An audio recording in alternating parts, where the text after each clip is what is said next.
Il peut y avoir des réactions, bien sûr, parmi nos invités intervenants, mais je voudrais maintenant donner la parole dans la salle. Et c'est Jérôme qui va faire ce boulot difficile de sélectionner parmi les nombreuses mains qui se lèvent. Oui. Donc, on va donner tout de suite la parole à Zined, que je vois debout depuis un petit moment et qui souhaite prendre la parole. Vas-y, Jérôme.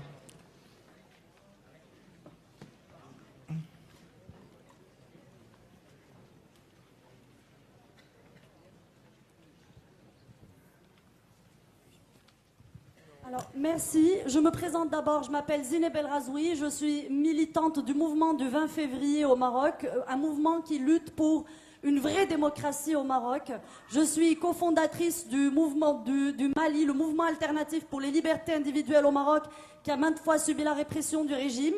Je suis une journaliste au chômage au Maroc après la fermeture du support où je travaillais par le régime et dont voici le directeur, qui est l'auteur d'un livre censuré au Maroc parce que c'est un livre qui parle du roi du Maroc et qui est un homme accusé qui vient d'être inculpé il y a quelques mois pour le vol d'un ordinateur qui lui appartient. Et j'ai été inculpée du même coup avec lui pour prostitution. Voilà.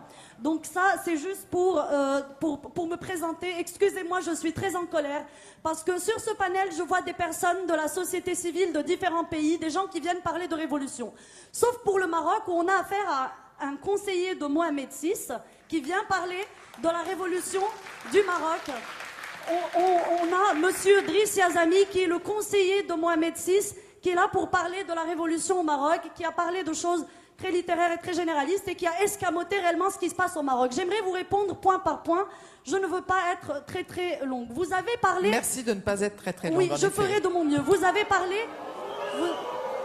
Vous avez parlé de la transition qui aurait commencé au Maroc depuis 99, depuis l'avènement de Mohamed VI. En 99, au Maroc, on nous a dit maintenant Hassan II est mort, vous êtes en démocratie. Et c'est ceci la doctrine officielle de l'État marocain.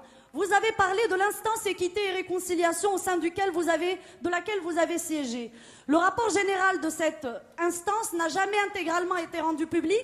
Les passages sur Ben Barka et les fosses publiques n'ont jamais été rendus publics. Par ailleurs, les recommandations de l'instance équité et réconciliation, aucune de ces recommandations n'est jamais entrée en vigueur. Vous avez parlé de la Moudawana, du code de la famille. Moi, en tant que femme marocaine, j'explique que ce texte est tout sauf égalitaire. J'hérite toujours la moitié de ce que vous, en tant qu'homme marocain, héritez, même si je paye mon café au même prix. Moi, en tant que marocaine athée, l'État du Maroc m'interdit d'épouser l'homme de mon choix. Cet homme est obligé de se convertir à l'islam et je passe d'autres inégalités. Je parle aussi de... Vous avez aussi parlé d'un pas qui serait remarquable selon vous, qui est l'instance contre la corruption. Je précise que Transparency International, leur remise de prix cette année a été interdite par le régime marocain 3 fois de suite. Le remise de prix devait être donné au militant Chakib El-Khiyari qui était condamné à 3 ans de prison au Maroc pour avoir dénoncé la corruption. Vous-même, monsieur Yazami, vous, depuis le début du mouvement du 20 février, notre mouvement a été traité par l'État marocain. Je passe les tabassages, je passe tous ceux qui ont été dans le coma, je passe les morts. Et là, je rappelle Kamal Ammari, mort, assassiné par le régime à Asfi. Nous avons eu à peu près 13 immolations par le feu au Maroc. La dernière date de la semaine dernière. Monsieur le jeune Hamid Kanouni, 30 ans, immolé par le feu le 7 août à Berkane, décédé le 9 août. Fedwa Al-Aroui, immolé par le feu à Souk Sebt le 21 février, décédé le 23 février, victime de sa condition de mère célibataire, traitée de pute par le Mokadem de la ville, parce qu'elle est mère célibataire et qui s'est immolée publiquement par le feu. Il existe une vidéo de 3 minutes de sa mort, qui est juste insupportable. Où étiez-vous en tant que turiféraire des droits de l'homme à ce moment-là? Et je passe le reste. Le 15 mai, le dimanche 15 mai, nous avons été tabassés aux portes de Rabat. Nous avons été manifestés contre le bagne secret de Temara, qui figure dans les rapports de Human Rights Watch.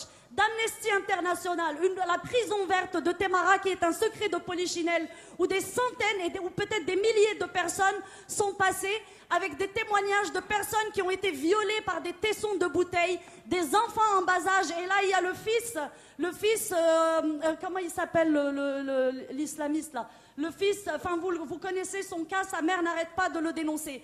La Grande-Bretagne a dédommagé monsieur Mohamed Binyam, un Éthiopien qui s'est fait taillader le pénis à Témara. Et le Maroc continue de dire que cette prison n'existe pas. Vous-même, le 15 mai, vous êtes allé dans cette prison au moment où nous devions manifester sur les ordres de l'État marocain et vous avez dit que vous n'avez rien constaté. Alors que cette prison existe dans les rapports et les témoignages. Et vous le savez très très bien. D'accord? Donc maintenant, j'aimerais que vous nous disiez si le bagne de Témara existe ou pas. J'aimerais bien que vous répondiez sur ça. Pour ne pas faire long, vous êtes le conseiller de Mohamed VI, septième monarque, septième tête couronnée la plus riche du monde après les monarchies pétrolières d'Arabie Saoudite. Mais quand vous ramenez le PIB de ces pays au PIB marocain, vous le retrouvez vite en tête. Ce monarque que vous dites qui est là depuis 14 siècles. Jusqu'à récemment, il possédait 60% de la capitalisation boursière marocaine. Il est dans l'agroalimentaire, dans la téléphonie, dans les assurances, dans l'immobilier, dans l'hôtellerie. Il est partout. D'accord? Quelle est la différence aujourd'hui entre Ben Ali et Mohamed VI? Est-ce qu'on aurait reçu un conseiller de Ben Ali pour parler de la révolution tunisienne? Est-ce que ça se serait passé? D'accord? Donc, vous, juste pour conclure,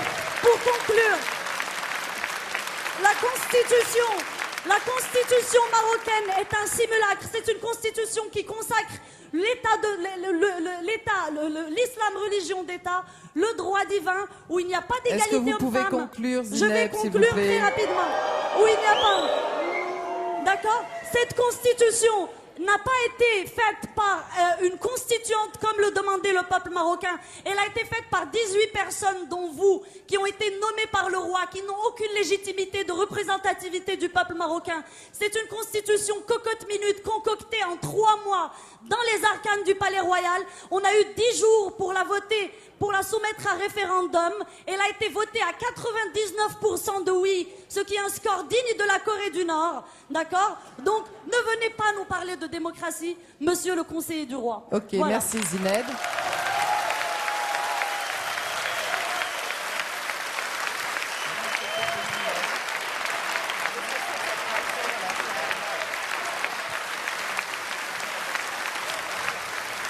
Bon,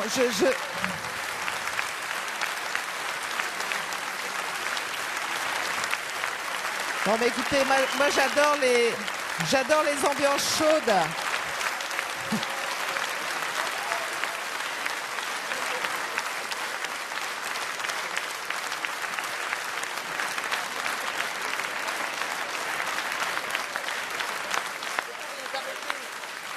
Bon, s'il vous plaît. Ouh.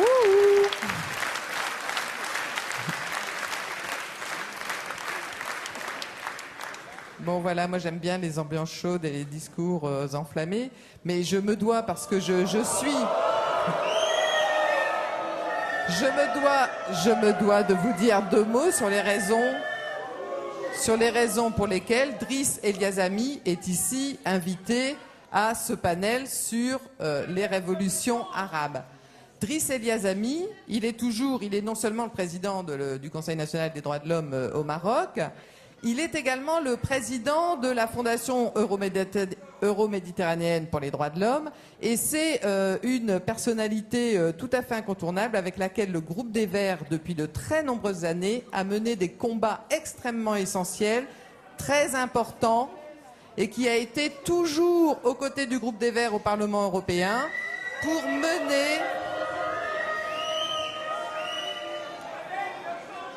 mener notre travail de défendre les droits de l'homme et la démocratie au Maroc. Il est également... Mais enfin, moi je ne crois pas, je ne pense pas que l'opération de lynchage public d'une personne qui est